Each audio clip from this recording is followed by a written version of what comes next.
জঙ্গি নাটক সাজিয়ে 4 বছরেরও অধিক সময় ধরে কারাবন্দী খুলনা বিশ্ববিদ্যালয়ের সাবেক 2 শিক্ষার্থীর নিঃশর্ত মুক্তির দাবি জানিয়েছে তাদের সহপাঠী ও সাধারণ শিক্ষার্থীরা।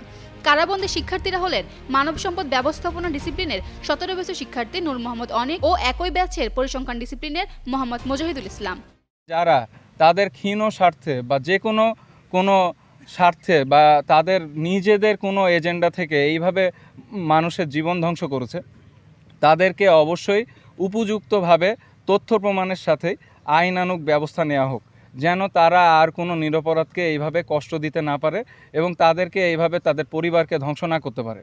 কারণ কোনো একটা শিক্ষার্থীর জীবন থেকে এইভাবে করে 5-6টা বছর চলে যাওয়া, এটা আসলে অভাবনীয় ক্ষতিপূরণ।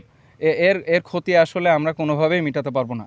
তারপরও আমাদের মূলত আজকে চাওয়া হলো এই সরকার যেন অনতিবিলম্বেই তাদেরকে মুক্তিদান করে। রবিবার বিশ্ববিদ্যালয় শহীদ মিনারে প্রেস ব্রিফিং করে কারাবন্দী শিক্ষার্থীদের নিঃশর্ত মুক্তি চেয়েছেন। এতে বিশ্ববিদ্যালয়ের সাধারণ শিক্ষার্থী, শিক্ষক, কারাবন্দীদের পরিবার এবং আত্মীয়স্বজনরা অংশ নিয়েছেন। আমি আসলে তার সঙ্গে 2.5 বছর তার সাথে আমার সংসার হয়েছে, সাংসারিক জীবন হয়েছে, কিন্তু যে ধরনের মামলা দিছে আর আমার বাসার যে আপনার বোমা হামলার যে জিনিসগুলো দেখাইছে, এগুলো তো আসলে কিছুই ছিল না।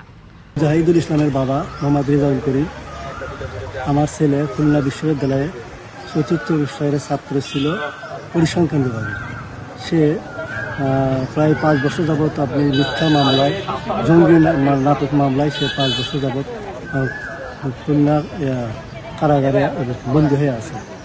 আমি তার দ্রুত মুক্তি এবং মামলাগুলো নিষ্পত্তি এবং সাতত্য ফিরিয়ে দেওয়ার জন্য দাবি জানাচ্ছি।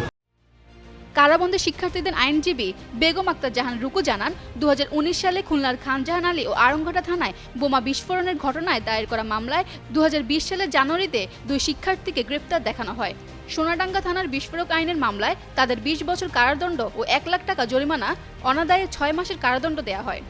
এখনো জঙ্গি মামলা শুনানি করতে কোনো কোর্টই রাজি হচ্ছে, অথচ ইতিমধ্যে রাজনৈতিক মামলাগুলো খুব দ্রুত রকেট গতিতে কিন্তু সেগুলো খালাস হয়ে যাচ্ছে। এই বিষয়টা কিন্তু হাত দেওয়া উচিত সরকারের, উপদেষ্টার কাছে এটা হাত দেওয়া উচিত। পুরোটাই সাধারণ নাটক, সারা বাংলার জঙ্গির নাটক, এটা নাটক একটা পার্ট। এটা শুনানি করে এটা খালাস পাওয়া কোনো আইন জটিলতা নেই। এটা হলো সবচেয়ে বড় একদম সহজ প্রসেস।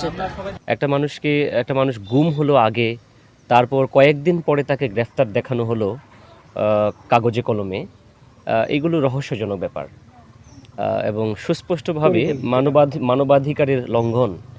একটা মানুষকে এভাবে একজন শিক্ষার্থীর সোনালী জীবন, তার যৌবনের যে সময়টা, সেটা তার কাছ থেকে কেড়ে নেওয়া, সেটা অবশ্যই সুবিচারের অধীনে হতে হবে। তো আমার যেটা মনে হয়েছে, এটা আদালতের আরও সুন্দরভাবে এই মামলাগুলোকে বা এই বিষয়টাকে আরও সুন্দরভাবে, সুস্পষ্টভাবে এগুলোকে অনেক আগে থেকেই ডিল করা দরকার ছিল।